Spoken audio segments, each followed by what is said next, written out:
सो ये गाइस मैं हूँ अपने कॉलेज में, देख सकते हो अभी ये है मेरा कॉलेज। तो अभी फ्री टाइम था तो मैंने तुम लोगों के लिए एक रास्ता मानी का वीडियो बनाया है, जाओ जाके देख लो।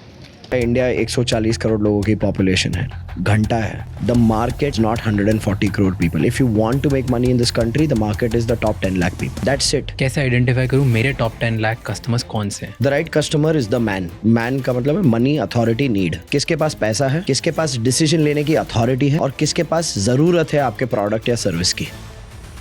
What do you think about branding? Wherever attention goes, money flows। Marketing कीजिए। आज की डेट में किसी भी इंडस्ट्री में इतना शोर है, सिर्फ आपका काम आपके लिए बात नहीं करना चाहिए, आपको पहले बात करनी पड़ेगी, लोगों को अट्रैक्ट करना पड़ेगा, तभी पैसे बनते हैं। जब आप किसी के साथ काम करते हो ना, सिर्फ ये मत देखो कि मुझे इनसे पैसा कितना मिल रहा है, ये देखो कि मुझे पीस ऑफ माइंड कितना मिल रहा है। क्योंकि जितना आप पीस ऑफ माइंड अक्यूमुलेट कर पाओगे, उतना आप अपने आप को वक्त, एनर्जी और स्पेस दे रहे हो ग्रोथ के बारे में सोचने के लिए, ग्रोथ की एक्टिविटीज करने के लिए। Otherwise life is hello. Now the other layer is selling. Selling में सबसे इंपॉर्टेंट रूल ये है, जिसकी सबसे ज्यादा रेपिटेटिव एफर्ट है बेचने की, उसकी सबसे ज्यादा सक्सेस है। मेरे एक मेंटर ने मुझे कहा था, Rajeev, the richest person in the room is the person with the highest number of rejections. You can either be a rejected millionaire or billionaire, or you can be a respected broke person.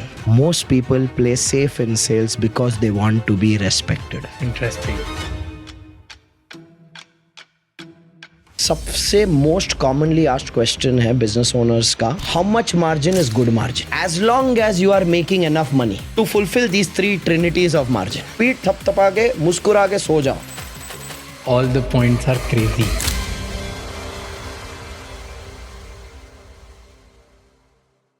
आज के world में business start करना तो बहुत easy है, लेकिन सही business कौन सा है, सही बिजनेस आइडिया कौन सा है? अगर बिजनेस स्टार्ट कर दिया तो उसको 10x लेवल पे स्केल कैसे करते हैं, लाखों करोड़ों रुपए कमाते कैसे हैं, प्राइसिंग कैसे फिक्स करते हैं, स्ट्रैटेजीज कैसे बनाते हैं, मार्जिन कैसे एक्सपैंड करते हैं, मार्केटिंग कैसे करते हैं, ओवरऑल बिजनेस को एक्सपैंड कैसे करते हैं, इसमें बहुत प्रॉब्लम्स आती है।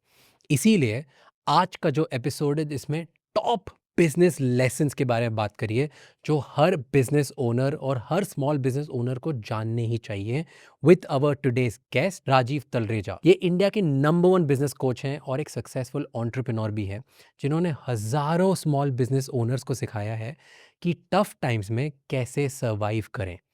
इस एपिसोड में हम उनसे बहुत सारी बातें जानेंगे कि कैसे राइट टारगेटिंग होती है, प्राइसिंग कैसे सिलेक्ट होती है, कस्टमर्स कैसे ढूंढते हैं, सही टाइप का बिजनेस कैसे बनाते हैं, आपका बिजनेस आपके लिए सही भी है कि नहीं है, बिजनेस मॉडल करेक्ट कैसे करते हैं, और भी बहुत सारी चीज़। एंड राजीव कहते हैं कि अगर आप एक गोल्डन रूल समझ गए बिजनेस का, तो आपका गेम कंप्लीटली चेंज हो जाएगा। वो गोल्डन रूल क्या है, वो इस एपिसोड में पता चलेगा। From all this technology and AI and startups coming in the world, क्योंकि बहुत सारे small businesses struggle कर रहे हैं। So let's just talk about that. What do you think should be the lessons people should follow? इसमें 2-3 चीज़ें हो सकती है। I wanna structure it back. Maybe you tell कि कौन से 10-12 systems हैं जो हर कंपनी को अभी implement कर ही देने चाहिए for 2026, or else it's trouble for them. या practices है जो कर लेनी चाहिए, या अगर वो already कर रहे हैं तो they should have a checklist कि every week or every month are they following up on those or no. That can be one. Other can be contrarian insights which you see कि आज तक जैसे धंधे चलते थे वैसे अब नहीं चलेंगे, और you see the problem with all the MSMEs and businesses that you work with कि वो आज भी यही problems है कि ये fix नहीं करी तो things are very tough. So it's a combination of factors. जैसे मैं देखता हूँ ना कि when you told me this topic कि 26 hard hitting facts, so I looked at it from the point of view of outcome क्या है। किसी भी धंधे का आउटकम है, मोस्ट बेसिक आउटकम है पैसे कमाना, correct? So I kind started looking at पैसे कमाने के नियम क्या है, ठीक है, which means those rules don't change, चाहे कोई भी हो जो पॉडकास्ट सुन रहा है, the rules don't change at all. Okay, so from that point of view there are some macro aspects कि जैसे द टाइप ऑफ कस्टमर आप टारगेट कर रहे हो, that's one very critical aspect in today's day and age. सबको लगता है India 140 crore लोगों की पॉपुलेशन है, घंटा है, okay? The market is not 140 crore people. If you want to make money in this country, the market is the top 10 lakh people. that's it. That's it. सिर्फ 10 लाख लोग हैं कंट्री में टू मेक मनी। अगर आपको पैसे बनाने हैं, आपको स्टार्टअप खेलना है, फंडिंग खेलनी है, टाइम दिखाना है, वो अलग बात है. But there end of the road profit very very rare. Like I would say the Zomatos, the Swiggys are outliers. कि ये जिंदा रहेंगे, इनकी वैल्यूएशन बढ़ती जाएगी, ये प्रॉफिटेबल होंगे, वो मुझे नहीं दिखता. Zomato is profitable. हाँ, but it's like a never ending burn will happen, right? So the way I would say is, I'm not talking about outlier entrepreneurs like Dipinder. I'm talking about normal people like me and you. Okay, हमारे लिए focus क्या होना चाहिए? Okay, from that point of view, कि if it's a country that looks like it's a country of 140 crore people, any business should look at what are the top 10 lakh people who are the right customers for my product or my service or my capability. And how do you make money there? Okay, so how do identify? मैं एक business owner हूँ, अब मैं 140 करोड़ लोगों को नहीं देख रहा, मैं मार्केट नहीं देख रहा, मैं सोच रहा हूँ टॉप 10 लाख कस्टमर्स. कैसे आइडेंटिफाई करूँ मेरे टॉप 10 लाख कस्टमर्स कौन से हैं? एक तो बहुत ही बेसिक डेफिनेशन है of who is the right customer. The right customer is the man.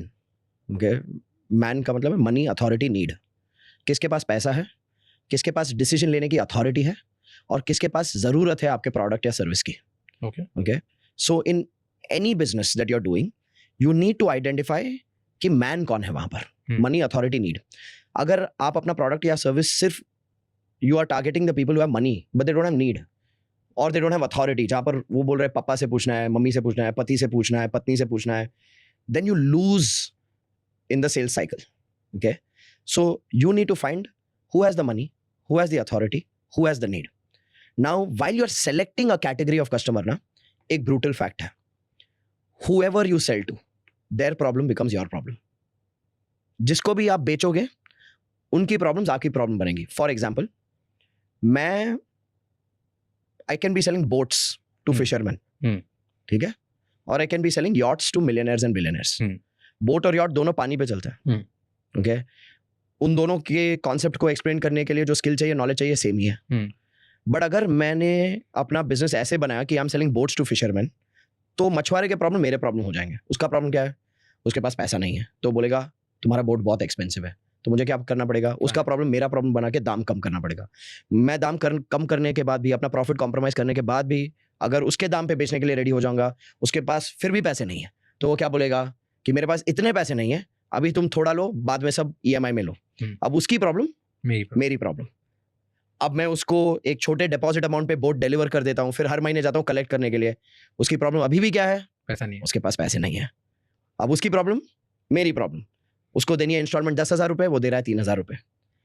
अब अगर मैं यही अपना नॉलेज और स्किल कि पानी पे तैरने वाले वाहन को बेच रहा हूँ, यॉट को बेच रहा हूँ एक मिलियनेयर या बिलियनेयर को, एक मिलियनेयर और बिलियनेयर की प्रॉब्लम क्या है? वो बोलेगा कि सबसे प्रीमियम सेगमेंट वाला दिखाना, सबसे अच्छा ब्रांड वाला दिखाना, यॉट में कुछ ऐसा होना चाहिए जो मैं अपने फ्रेंड्स को दिखा सकूं, शो ऑफ कर सकूं.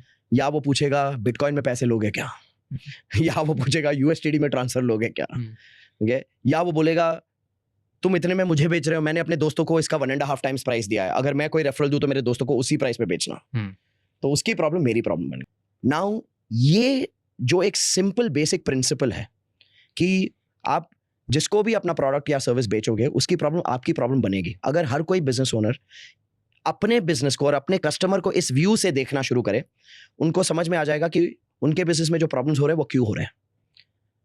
अगर आप B2B में बेच रहे हो, B2B में प्रॉब्लम क्या है?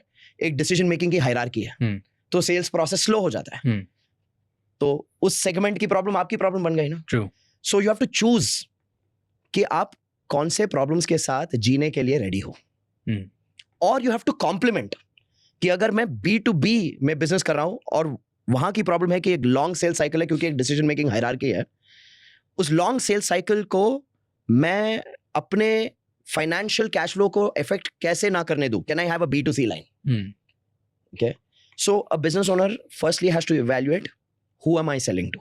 Okay, that's the start point of any business. I have seen business owners जिन्होंने हॉर्स ब्लाइंडर्स लगा के एक ही सेगमेंट पे फोकस करके सालों से उसी सेगमेंट में धंधा बनाया है. And when they start getting this realisation कि मैं जिसको बेच रहा हूँ उसके प्रॉब्लम मेरे प्रॉब्लम हो रहे हैं, then they develop the intelligence कि how can I sell to another segment or how can I choose a better quality of customer where their problem should become my problem. Yeah. Interesting. So how can I give me more examples on how can I choose a better customer there? I'll give you an example. I'll take a very basic business example. मेरी एक client थी, fashion designer. She used to make wedding lehengas. ठीक है, तो target customer थे to be brides, लड़कियां जिनकी शादी होने वाली है, to be brides target customer थे. अब उसका बुटीक उसने खोला था वेस्ट दिल्ली में. And when she came she said यार people find my collection expensive, कि 50,000 रुपए का लहंगा लोग बोलते हैं कि बहुत महंगा है, बहुत महंगा है, बहुत महंगा है. नाउ आज की डेट में even a middle class bride spends at least 1 lakh on a lehenga. Okay, it's one of those aspirational spends. Yeah. ठीक है, कि मैं नेकलेस कम का ले लूंगी बट मुझे लहंगा प्रीमियम चाहिए. So then when she told me कि she had a boutique in West Delhi, I asked her a simple question कि आपके बुटीक के 5 से 7 किलोमीटर रेडियस की पॉपुलेशन की एवरेज इनकम क्या होगी? She said lower middle class low. Now this woman has been running that boutique for 4 years in that location. उस 4 साल में पता है उसका सबसे बड़ा नुकसान क्या हुआ था? Not lack of customers, not rejection. सबसे बड़ा उसका नुकसान हुआ था उसके बिलीफ का, क्योंकि उसको आदत पड़ चुकी थी ये सुनने की कि you are expensive.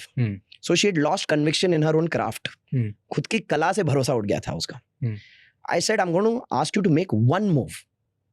Might sound difficult, दर्द होगा, खर्चा भी होगा, बट वो आप एक मूव करो भरोसा रख के, और फिर 9-10 महीने बाद में बात करते हैं. Said shut your boutique in that location, choose a location in Delhi which is a premium location, rent will be premium. ये रेंट बचाने के चक्कर में आपने अपना कितना नुकसान किया है आप सोच भी नहीं सकते हो. नॉट जस्ट फाइनेंशियल नुकसान बट अपने बिलीफ और कन्विक्शन का नुकसान. She moved to a upmarket location. I said now double your prices.